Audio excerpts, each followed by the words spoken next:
Hi, I'm Gutenberg Martin. I have a master degree in history and I'm a surveyor of historical buildings. And in this video, I will tell you something about the Charles IV Inn. I'm talking again about this gameplay demo from Gamescom, from the channel Rocket Beans Gaming. It's this one. So check that out if you haven't done it yet. It's really great. You can also watch the first video I have already made about this demo. So if you haven't seen it yet, you can start there. Alright, let's do this. Will you help us? Martin! In the gameplay video, we saw an inn on this place called Charles IV Inn. And we already saw on the map, this will probably be one of two places in the upper town of Gutenberg where Henry can sleep and save. And if we go from the screenshot to the real place today, I think you can back me all up saying this is the building today, right? Seems like it. Yeah, our mayor will probably hate me for telling you this, but the crazy thing is you can go inside and quite easily actually, because this building is a part of our town hall and during office hours it is open for public. And even a lot of today's Gutenbergers don't know about this because there's there are these departments of town hall you don't usually as a citizen come in contact with, you know, like investments and zone planning and something like that. Yeah, but let me make up with our mayor now by saying right away that the building looks nothing like in a game today, so there's no reason for you to go inside. Yeah, I think if you visit, you can skip this one. And I'm telling that also to tell you not to bother the clerks by roaming there because, yeah, I think, yeah, we are going to the same restaurant for a lunch and I'm a little bit afraid they would take a pitchforks on me if people started to gather there. Yeah. In the gameplay, you see the entrance on the right side of the building, and Henry and Menhard sit then on the table by left, yeah, on the left side here. So if we like compare it with how it looks today, the entrance is on the left, but yeah, we have to take to the account the arcade here, you know, in the ground floor. And the table where they sit, that's practically here, right in the middle of this corridor. As I told, looks nothing like in the game today. I know this building quite well, and it seems to me a little bit larger on the inside. So I asked on one Czech Gaming Discord channel, Modrák and Friends, if it's possible there is some game magic happening there, you know, like the TARDIS from Doctor Who, that it's bigger on the inside and stuff.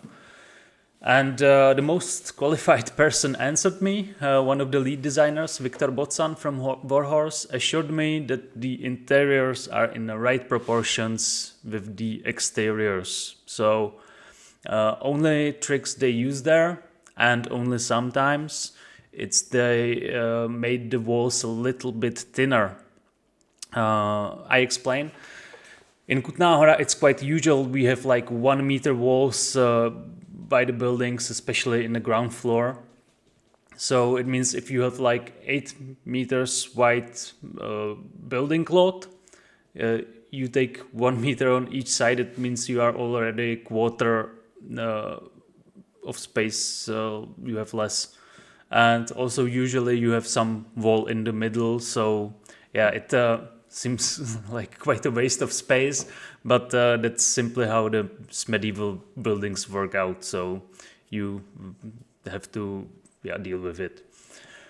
And also he wrote that in very few cases, as I understood it, they slightly enlarge the whole building, but yeah, still the proportions in the inside and outside should be the same. So my feeling from it was probably due to larger field of view. You have in the game, you see more than in reality, or maybe it was some lighting or something like that, or simply it could be because there is this wall to the inside, and in the game it's like this free open space, so that probably also plays a role.